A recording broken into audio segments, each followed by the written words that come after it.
pour mettre fin au mensonge. Comme la Bible dit, les ténèbres ne régneront pas toujours. Il y a un temps pour mentir, un temps pour mettre fin au mensonge. C'est ce que nous sommes en train de faire. Je suis là pour mettre fin au mensonge de la DDR, de Aziz Khan, et puis de tous les musulmans qui ne cessent de mentir à la surface de la terre. Nous sommes là pour frapper très fort, montrer comment est-ce que ce sont des menteurs. Ok, nous allons remonter, on va commencer par ici. On va commencer par ici. Suivez la question que ce frère avait posée. Dire que vous allez venir aujourd'hui. Donc, vous venez poser ces questions. Après, je poserai mes propres questions. Donc, moi, je suis un chrétien. De un, elle dit, le nom du père d'Abraham est Zara, est Tera, dans la Bible. Et pourtant, dans le Coran, c'est Hazar. Pourquoi cette différenciation? Pourquoi la différence entre les deux? Donc, ouais, il a posé la question, comment est-ce que dans le Coran, on dit que le père d'Abraham, son nom, c'est Hazar, mais dans la Bible, on dit c'est Térak. Où est la différence? Est-ce Térak ou bien est-ce Hazar? Où est le mensonge? Qui est en train de mentir? C'est la question que le frère a posée. Suivez encore. Dans la Bible. Et pourtant, dans le Coran, de 1, elle dit, le nom du père d'Abraham est Zara, est Tera, dans la Bible. Et pourtant, dans le Coran, c'est Hazar. Pourquoi cette différenciation? Pourquoi la différence entre les deux, dans la Bible et dans le Coran? Après, sa deuxième question. Qui c'est plus appelé Hazar, n'est-ce pas? Le nom du père de... Ok, suivez maintenant la réponse. Comment est-ce que ces gens vont mentir? Ils vont dire, ce gars ici de la DDR, Oustaz Diane et son coéquipier Ismaël Aka, ils vont dire que Hazar, c'est la même personne que Térak. C'est une même personne qui avait deux noms. Un homme peut avoir deux noms. C'est comme ça qu'il a répondu. C'est toujours bien. Écoutez, suivez ce qu'il va dire. D'accord. Pour répondre à la première question, c'est de dire que le père d'Abraham s'appelait Térak dans la Bible. Et dans le Coran, Allah dit que le nom du père d'Abraham, c'est Hazar. Voilà. Ok, il n'y a pas de problème. Quelqu'un peut s'appeler Térak et puis c'est plus s'appeler Hazar. Dit que le nom du père d'Abraham, c'est Hazar. Voilà. Ok, il n'y a pas de problème. Quelqu'un peut s'appeler Térak et puis c'est plus s'appeler Hazar. Il dit que quelqu'un peut s'appeler Térak et puis s'appeler aussi Hazar. Sous-entendant que c'est le même nom, la même personne. Suivez la réponse. Dans le Coran, Allah dit que le nom du père d'Abraham, c'est Hazar. Voilà. Ok, il n'y a pas de problème. Quelqu'un peut s'appeler Térak et puis c'est plus s'appeler Hazar. N'est-ce pas? Oui. Moi, il m'appelle Ismaël et puis après, il m'appelle Aka. Donc, si quelqu'un dit qu'il s'appelle Aka, est-ce qu'il a menti? Non. Si un autre dit qu'il s'appelle Ismaël, est-ce qu'il a menti? Non. Donc, ça ne fait pas de problème. Ok. Donc, c'est Attaque, pas de problème à ça. Le Coran n'a pas dit qu'il ne s'appelle pas Térak. Pour moi, si le Coran avait dit qu'il ne s'appelle pas Térak, on en a un problème. Mais le Coran a donné un autre nom du père d'Abraham. Un homme peut porter plusieurs noms. Il n'y a pas de problème à cela. Il dit un homme peut porter plusieurs noms. Il a même donné son exemple. Il peut avoir deux noms, trois noms. Donc, le père d'Abraham, il pouvait porter plusieurs noms. On pouvait l'appeler Térak, on pouvait l'appeler Hazar, d'après ce qu'il dit. Maintenant, ce que je dois conseiller à tous les gens, si un garçon comme ça vous répond, il faut lui demander, c'est écrit où? Dans la Bible, il est bien entendu. Il y avait beaucoup de gens qui portaient deux, trois noms. C'est comme Pierre. Pierre, on l'appelait Simon, on l'appelait Képhas. C'est écrit dans la Bible. Pierre appelait, il s'appelle, il dit, moi, Simon Pierre. Il y a des gens qui portaient des noms comme ça. Il y avait comme Thomas. La Bible dit, on l'appelait aussi Didyme. C'est écrit dans la Bible. Il y a des gens qu'on a appelés Abraham, et puis Dieu est venu à changer son nom, et son nom est devenu Abraham. Sarah, Sarahi. Il y a Jacob. Dieu a changé son nom, c'est devenu Israël. Donc, il y a une suite logique. Maintenant, dans votre livre-là, dont vous parlez des histoires que vous ne connaissez pas, tu dis que c'est la même personne. Ok, suivant. Et la deuxième question. Alhamdulillah, la deuxième question se trouve dans le père d'Abraham. Un homme peut porter plusieurs noms. Il n'y a pas de problème à cela. Il dit un homme peut porter plusieurs noms, sous-entendant que c'est la même personne. C'est la même personne, un homme peut porter plusieurs noms. Maintenant, je vais vous montrer une autre vidéo d'un autre comédien.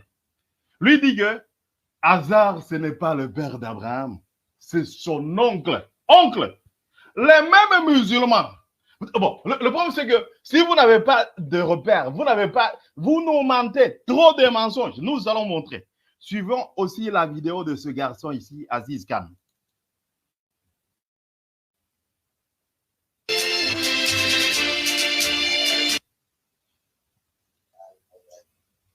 Est-ce que parce que... Fait au Rack de l'Arabie. Et la Bible te dit, il s'enfuit. Et là, on est au Rack de l'Arabie. Ça veut dire qu'Ismaël n'est pas descendant des Arabes. Et les Arabes ne sont pas descendants d'Ismaël. Alors, bon, la Bible te parle de Oracle de l'Arabie. Je vais chercher rapidement. Oracle de l'Arabie. Ça fait un. Avant de trouver le verset. Et tu dis que dans le Coran dit que Abraham, son père s'appelait Hazar. Non, ça c'est la connaissance stylistique que tu n'as pas. Oracle de l'Arabie. Ça fait un. Avant de trouver le verset. Et tu dis que dans le Coran dit que Abraham, son père s'appelait Hazar. Non, ça c'est la connaissance stylistique que tu n'as pas. Tu vois la comédie de ce garçon. Il dit connaissance stylistique, blablabla, stylistique, blablabla. Grand prédictionnel, blablabla. Beaucoup de mots inutiles. Il dit que dans le Coran, il a renié. Il a dit que Hazar, ce n'était pas le père. Il a dit que c'est l'oncle. Suivez ce garçon.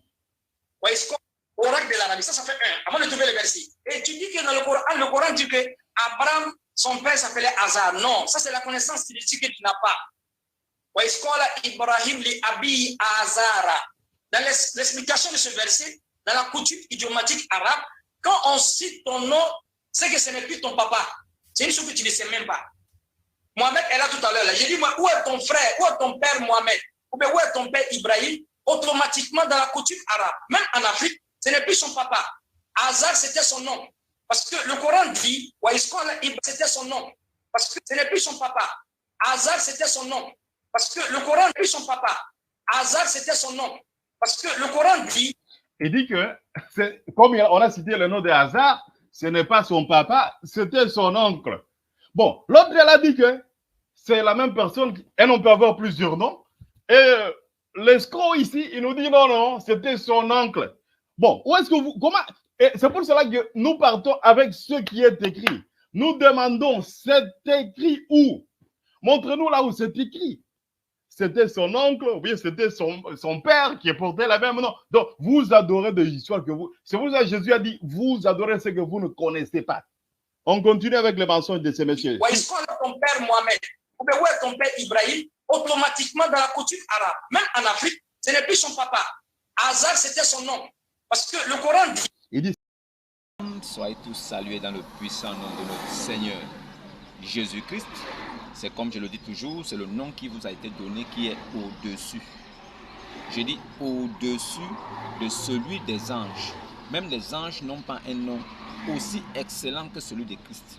Alors, c'est nous qui vous disons tout le temps ici que l'islam ne tient qu'à un mensonge. C'est nous qui vous disons que l'islam, c'est le mensonge, la tromperie, la taquilla. C'est le seul livre là où il vous est donné de mentir. Il y a 3 raisons pour mentir. Mentir, si c'est pour plaire à ta femme. Mentir, pour ne pas causer de discorde entre 2 personnes. Mentir, pour ne pas dissocier la famille. Le mensonge est quelque chose de naturel dans l'islam. Alors, si un musulman ment, alors il est juste naturel. Alors, il représente carrément la secte et le culte satanique qu'il représente. Alors, si vous avez un prophète dont Satan peut inspirer, donc Satan peut mettre ses paroles dans sa bouche, cela signifie que ça ne peut pas être un prophète de Dieu. Un prophète de Dieu authentique ne peut pas venir vous parler de la part de Satan. Et Satan n'a même pas le droit, il n'a pas ce privilège de porter sa parole et de mettre sur la langue de son prophète. Pourquoi? Le prophète de Dieu est couvert sous l'onction de l'Esprit Saint. Il ne peut pas dire des choses qui vont à l'encontre de ce que Dieu veut. Alors, un prophète qui se prosterne devant des idoles, un prophète qui fait des choses pour plaire au peuple, un prophète qui veut séduire les gens en se prosternant devant des idoles, un prophète qui fait des choses. Allez-y fouiller dans la sourate 53, vous commencez du verset 18, vous allez jusqu'à 22. Vous allez voir que ce gars-là, il s'est prosterné devant des idoles. Alat, Manat, Et ça veut dire, vous allez comprendre. Je ne vais pas vous dire plus que ça. Vous allez suivre une petite vidéo qui va venir corroborer ce que je dis. Pour que vous sachiez que ce prophète-là, il est associé à Allah avec d'autres idoles. Cela même a plu à ce peuple-là. Ce peuple-là se réjouissait en disant, vous avez vu le prophète des Arabes, il a associé nos idoles avec son Dieu. Et il a dit des propos élogieux envers nos idoles. Donc nos idoles-là intercèdent pour nous devant le très puissant. Alors ça veut dire que Allah est aussi une idole qui est associée avec d'autres idoles pour pouvoir plaire et séduire et attirer. Mais comment est-ce que nous devons savoir que l'islam ne tient que sur un mensonge? C'est par rapport aux propos de ceux qui se disent savants islamiques. Ce qu'ils diront, s'ils disent des choses qui ne sont pas fondées, s'ils inventent des choses pour pouvoir trouver une raison, s'ils se cherchent en ce qui concerne le patriarche Abraham, alors nous saurons clairement qu'ils ne sont pas sémence de Dieu. Aucun arabe musulman n'est sémence de Dieu. Aucun arabe musulman n'est sémence de Dieu. En ce qui concerne Ishmaël, il était influencé par les doctrines de sa mère. Ishmaël était influencé par les doctrines de sa mère d'idolâtre. Alors c'est pourquoi les païens même reconnaissent que Ishmaël était un idolâtre. C'est écrit aussi. Alors si vous vous réclamez d'un patriarche idolâtre, qui n'est même pas le vôtre, mais s'il était idolâtre, ça veut dire qu'il n'était pas sémence de Dieu. De toutes les façons, Dieu n'a jamais établi son alliance avec Ishmaël. Jamais. L'alliance perpétuelle après Abraham, c'était avec Isaac, Jacob. C'est pourquoi Jacob est devenu Israël, le peuple de Dieu. C'est pourquoi ce peuple-là est le peuple choisi de Dieu, parce qu'il descend d'Isaac. Toute personne qui se réclame descendant d'Ishmaël est déchue de la grâce. Toutes les personnes qui se réclament descendants d'Ishmaël, des Ismaélites, sont déchus de la grâce. Ils sont sémence de la perdition. C'est pourquoi l'idolâtrie est en plein cœur de l'islam. Tout véritable bon musulman est un féticheur. Vous savez ça? Vous-même musulman qui allez suivre cette vidéo, vous savez que j'ai raison. C'est vous-même qui avez les ceintures anti-accident, anti-poison, anti-mort. C'est vous qui dites que vous priez un véritable Dieu. C'est ce Dieu-là aussi qui prie encore sur vous aussi. Mais vous avez des fétiches, des canaris, vous avez des coris. Vos imams, avant de vous servir et de parler de Dieu, ils sont d'abord marabouts. Un imam, pour venir parler de la part du Dieu, d'un divin, du Dieu tout-puissant, créateur de toutes choses, il doit d'abord être marabout. Que signifie marabout? Féticheur. Un homme de gris-gris. Voilà Ismaël Aka qui dit que le père d'Abraham, qui s'appelait Terach ou Terach, dans le Talmud de livre juif, dans la Torah de Moïse, le père d'Abraham s'appelait Terach. Terach. Il ne s'est jamais appelé hasard. Entre le Coran et la Torah de Moïse, quel est le livre qui est venu avant? Si Allah lui-même, dans la Sourate 2, au verset 87, il dit que nous avons donné le livre à Moïse et après nous avons envoyé des prophètes successivement après lui. Et à la fin, nous avons donné un signe à Issa. Nous avons donné un signe à Issa. Cela signifie tout simplement que Moïse a reçu le livre dans lequel le nom du père d'Abraham est écrit. Il s'appelait Terach. Voilà Ismaël Aka qui vient dire que non, lui il s'appelle Ismaël Aka. Donc si quelqu'un lui l'appelle Ismaël, c'est toujours lui. Si quelqu'un veut, il l'appelle Aka, c'est toujours lui. Donc, Abraham donc avait deux noms.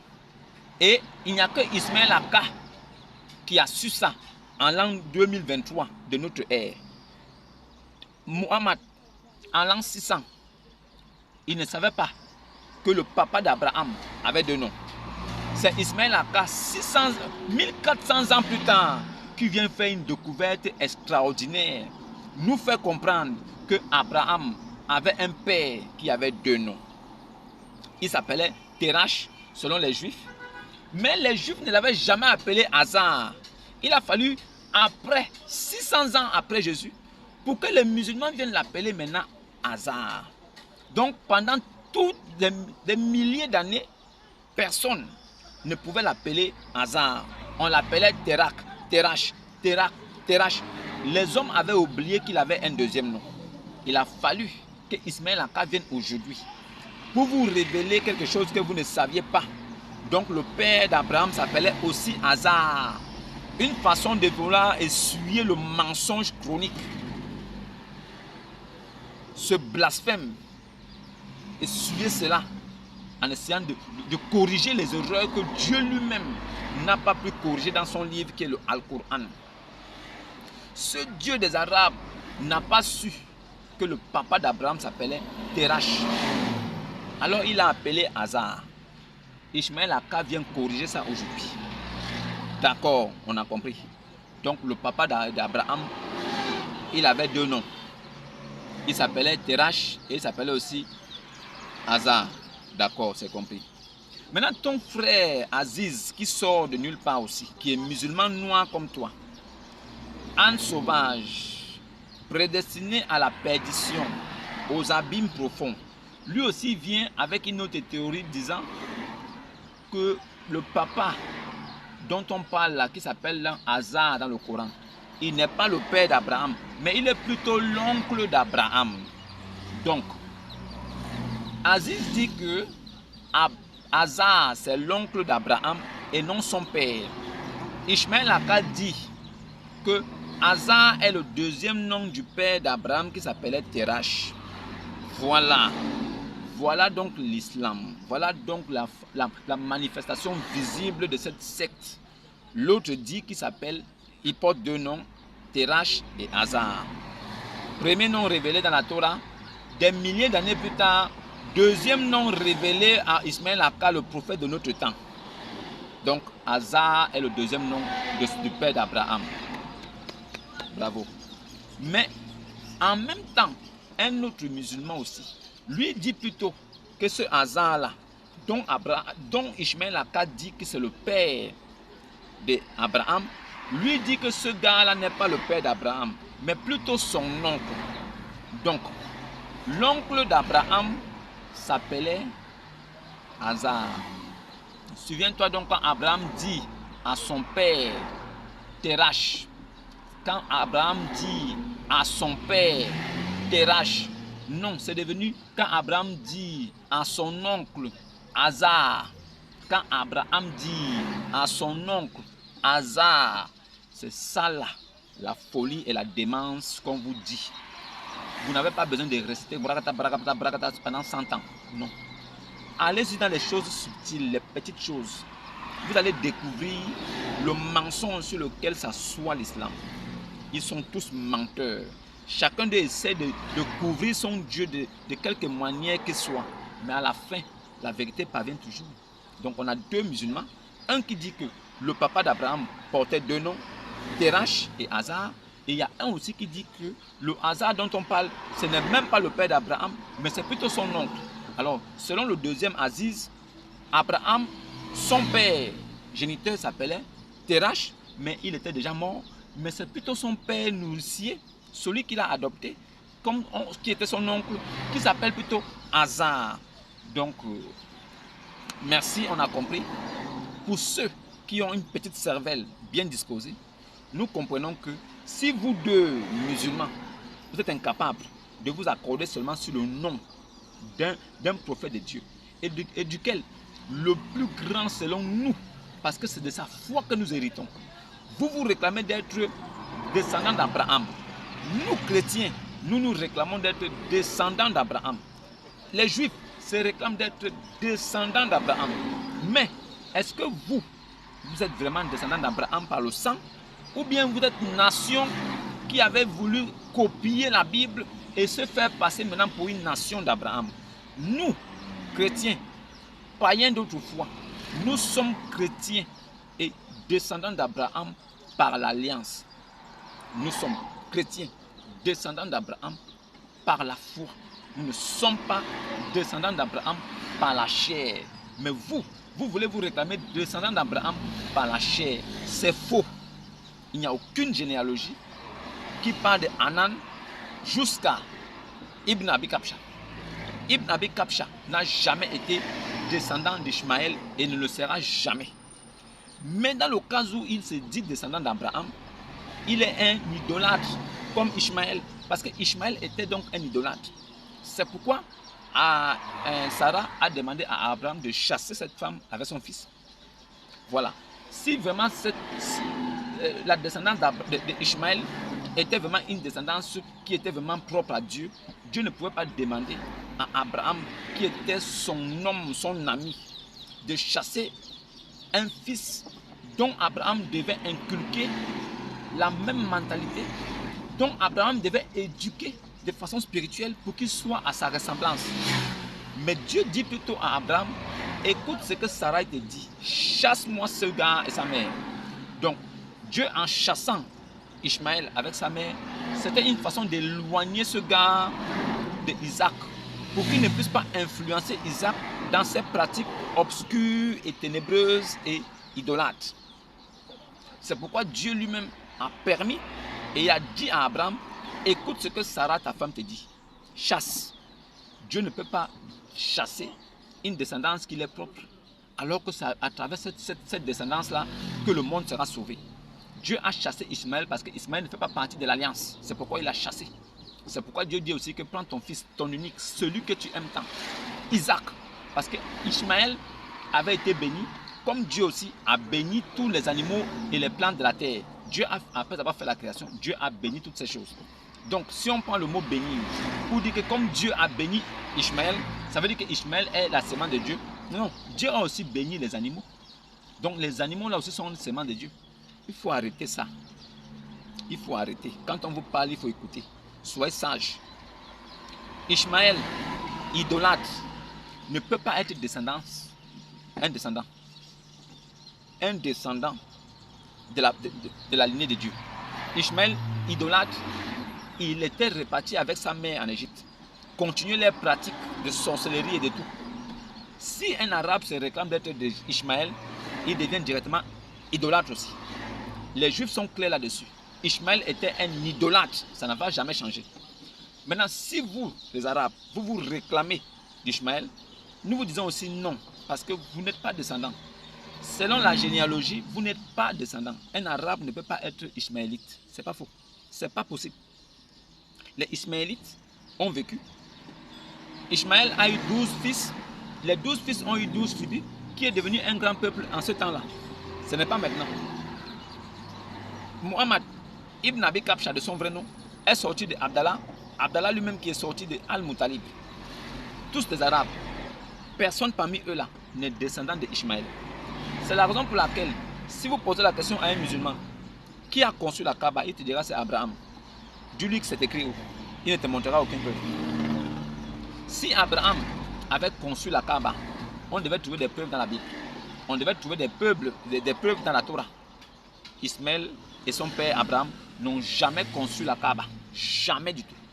C'est faux. C'est la raison pour laquelle lui-même là, Abraham, il est enterré au Panthéon des patriarches en Israël, à plus de 1100 km de la Kaaba. Preuve claire qu'il n'a jamais, je dis bien jamais, vécu à la Mecque. Abraham n'a jamais vécu à la Mecque. Abraham n'a jamais conçu la Kaaba. Maintenant, Ismaël, cet idolâtre-là, si vous voulez vous associer à lui pour dire que vous êtes ses descendants, allez-y. Nous, on ne refuse pas. Si vous voulez vous associer, allez-y. Mais nous savons une chose. Même si vous voulez coller ce train-là, vous ne serez jamais sémence de Dieu. Vous ne serez jamais fils de l'alliance. Vous ne serez jamais fils de la promesse. Donc, coller Ishmaël, ce n'est pas grave. Mais nous, là, nous sommes de la descendance d'Abraham, Isaac, Jacob. Ce Jacob-là, qui est devenu Israël. Cet Israël-là, qui est le peuple choisi de Dieu. Tout païen qui croit en Jésus aujourd'hui devient directement fils d'Abraham par adoption. Il devient aussi fils de l'alliance de la promesse. En même temps aussi, il devient fils de Dieu, co-héritier avec Christ. En acceptant Christ, il accepte en même temps Abraham comme père par de la foi. Il accepte en même temps de devenir fils et co-héritier avec Dieu. Jésus-Christ nous donne le pouvoir de devenir enfant de Dieu. C'est pourquoi nous, étant sémence de Dieu, sémence céleste, nous savons une chose, c'est que nous sommes descendants d'Abraham par la foi et en même temps notre descendance continue avec Isaac, Jacob. pour devenir Israélites. Parce que nous sommes Israélites par adoption. Nous sommes Israélites par adoption. En acceptant Jésus, nous devenons fils d'Abraham par la foi. En même temps aussi, nous sommes descendants d'Isaac, Jacob, et nous devenons Israël parce que le nom de Jacob fut changé en Israël, peuple de Dieu. Nous devenons peuple de Dieu et nous héritons aussi de ce nom qui est Israël. Bon, si vous n'avez pas compris ça, continuez donc à suivre Ismaël Aka, qui vous dit que le hasard était le deuxième nom du père d'Abraham. Cela n'est trouvé nulle part. Il n'y a aucune preuve. C'est écrit où? Où est-ce que c'est écrit que Abraham porte un deuxième nom qui est hasard? Ce n'est écrit nulle part. Ce n'est écrit nulle part. Mais la Bible précise bien. Toutes les personnes qui ont eu des noms, des sobriquets, des deuxièmes noms dans la Bible, tout est mentionné. Jacob qui est devenu Israël. Abraham qui est devenu Abraham. Saul de Tarse qui est devenu Paul. Toutes ces choses sont mentionnées pour que rien n'échappe à l'homme. Mais Térak qui devient hasard dans le Coran, c'est faux. C'est écrit où? Où est-ce que c'est écrit? Nulle part. Maintenant, prenons un deuxième sujet.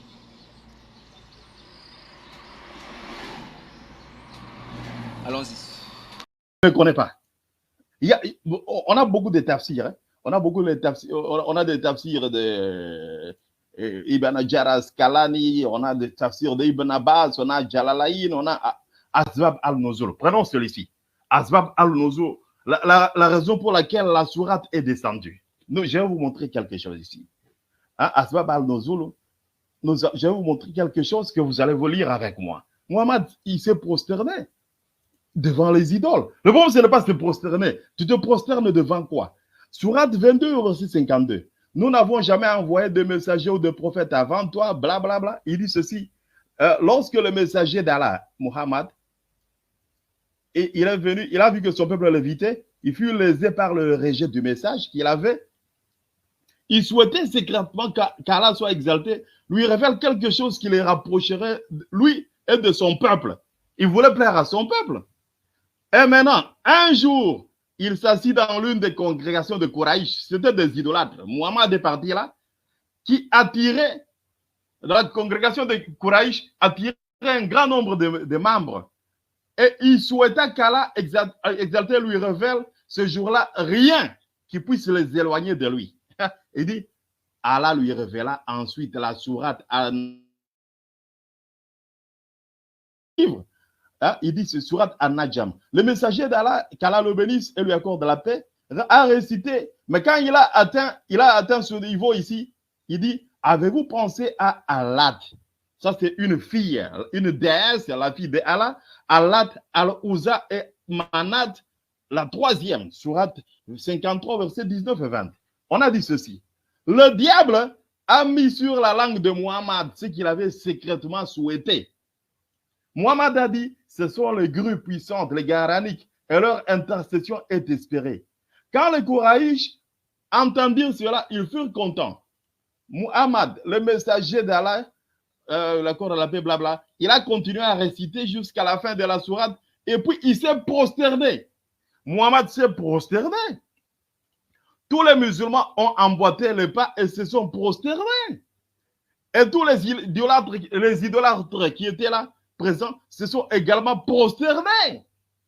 Tous ceux qui étaient des mécréants, des musulmans ou des mécréants, se sont prosternés, sauf Al-Walid ibn al-Mughira et Abu Huraira, Saïd ibn As. Ce monsieur ici, Al-Mughira, il fut tué. Hein? On avait tué puisqu'il ne s'était pas prosterné comme Muhammad.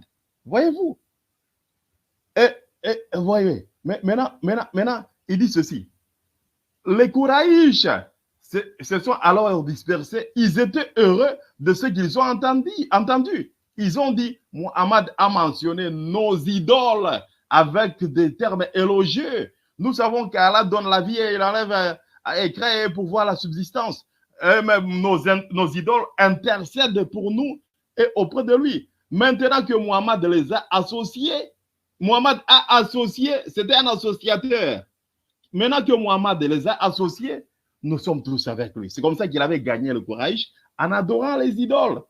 Ce soir-là, Gabriel, que la paix soit sur lui, alla vers le messager et lui dit, qu'as-tu fait? Vous avez restitué aux gens ce que je n'ai pas apporté d'Allah.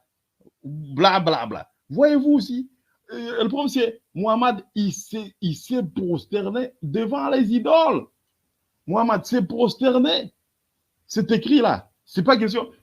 Se prosterner, mais devant qui? Prenons un deuxième sujet. En ce qui concerne lui-même, Muhammad, l'idolâtre. Vous avez vu? Vous avez vous-même vu la vidéo? Et à travers la vidéo, vous comprenez aisément que Muhammad, de son vrai nom, Ibn Abi Kabsha, s'était lui-même associé avec des idolâtres, avec des peuples païens qui avaient plusieurs dieux. Il s'est collé à ça et il a adoré les dieux. Il s'est même prosterné devant ces dieux-là.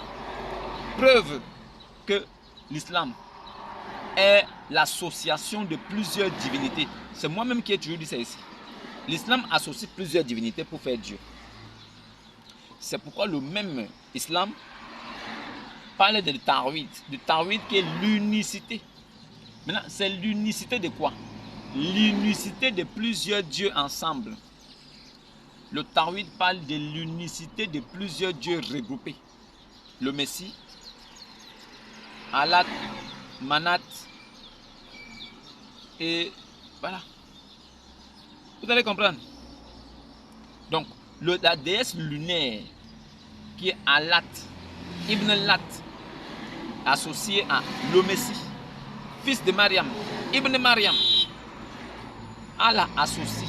Mais comme Allah ne pouvait pas faire ce mouvement-là, c'est plutôt Muhammad qui a plutôt associé tous ces gens-là.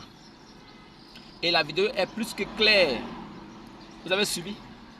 Là où l'ange Djibril est venu lui-même voir Muhammad pour lui dire que, oh, mais tu as dit à ces gens-là des choses que je ne t'ai pas dit de la part de ton Seigneur.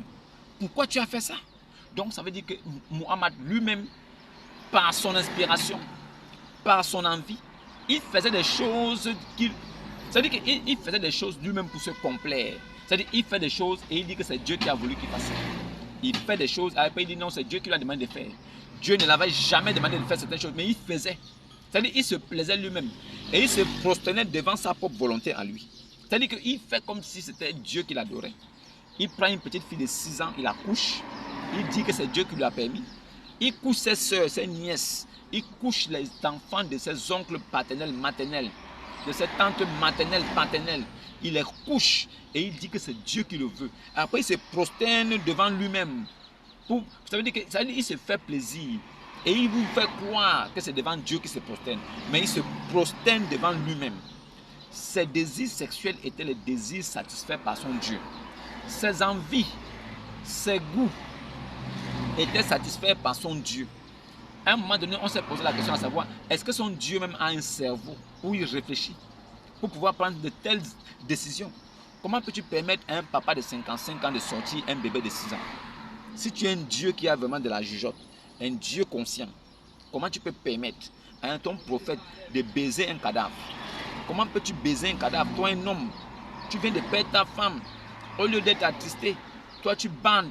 Ça veut dire que tu es sous l'effet de la drogue ou bien sous l'effet de possessions démoniaques. Je n'ai jamais vu ça, je ne peux pas voir ça, je ne peux même pas croire qu'un homme qui vient de perdre sa femme puisse avoir le pouvoir et l'envie de bander. C'est pas la folie? Est-ce que vous-même qui êtes des hommes aujourd'hui, si vous perdez votre femme de façon tragique, vous pouvez avoir l'envie d'aller la coucher? Vous pouvez avoir l'envie d'aller la coucher dans sa chambre funéraire? Vous pouvez avoir le courage de descendre dans sa tombe et enlever votre bike et l'enfiler? Est-ce que vous pouvez avoir ce courage? Quelle inspiration peux-tu avoir en ce temps-là pour pouvoir faire un acte pareil? Si ce ne sont pas des démons qui te possèdent. La lecture d'un livre qui plaît aux démons. Jésus est venu chassant les démons. C'est pourquoi il a laissé son nom. Il a dit, en mon nom, vous chasserez les démons. Muhammad, lui, il a fait sa lecture dans une grotte ténébreuse. Les démons ont écouté, ils ont dit, waouh, quelle lecture merveilleuse. Ils ont levé l'index.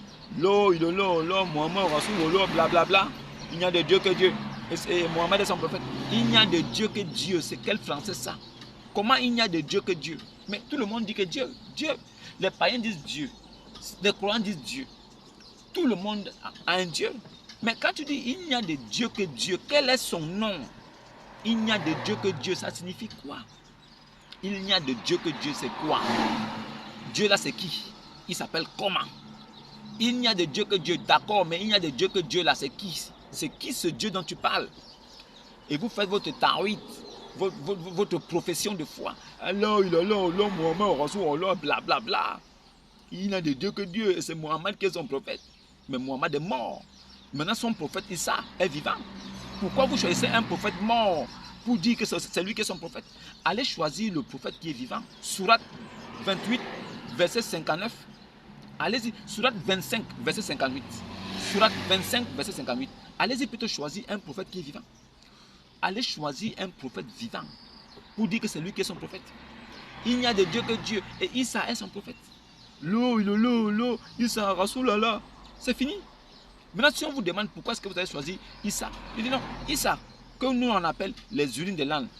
Lui au moins c'est le seul prophète qui est vivant, élevé au ciel. Donc nous on peut mettre son nom. Mettez le nom de Issa. Que de mettre le nom de quelqu'un qui est mort. Les vers ont rongé son corps, ses testicules. Il est mort, il ne va jamais ressusciter. Et en même temps, il n'est pas mort d'une mort naturelle. Il est mort empoisonné. Donc ça veut dire que c'est le poison qui a mis fin à ses jours. Maintenant, il n'y a de Dieu que Dieu. Et Mohamed est son prophète. Les démons ont récité ça. Et les démons sont devenus musulmans. Et les démons témoignent en disant, il y a parmi nous des musulmans et ceux qui ont des vies. Donc parmi les musulmans là, il y a des démons qui sont musulmans et des musulmans qui sont des démons. Ça là, c'est la religion de Dieu. C'est la religion des vérités. D'accord, on a compris. Si Muhammad s'est prosterné devant des idoles, ça veut dire que lui là, ce n'est pas Dieu qui l'a envoyé. Vous-même, vous avez vu la vidéo. Qu'est-ce que je peux encore dire de plus là-dessus? C'est le Elroy, le pasteur Elroy, qui vient apporter ça comme une précision de taille. Alors, me permettant à moi de ne pas faire trop de travail là-dessus. Mais en vous présentant seulement ce que j'ai l'habitude de vous dire ici, vous pouvez regarder. Est-ce qu'un prophète de Dieu, Satan peut-il mettre ses paroles dans sa bouche et il profère ça aux hommes? Est-ce qu'un prophète de Dieu peut-il se prosterner devant des idoles? C'est la question que vous devez vous poser. Preuve à l'appui irréfutable, vous avez vu? Alors, comment ce gars-là peut-il venir de Dieu? Comment ce gars peut-il venir de Dieu? Est-ce que Dieu a envoyé Ibn Abi Kabsha? Est-ce que c'est vraiment Dieu que nous connaissons là, que nous adorons là, qui a envoyé Ibn Abi Kabsha? De ma part, je ne crois pas. Hein. Je dis pour moi là, je ne crois pas. Quelqu'un qui se prosterne devant des idoles. Il adore des idoles, ça veut dire que des dieux de d'autres peuples païens. Et il associe ces dieux-là avec son Dieu Allah. Vous suivez quelqu'un comme ça, vous n'êtes pas encore éclairé dans l'islam. Quand la vérité vous parviendra vraiment, vous sortirez de là. J'en suis sûr. Shalom et à demain.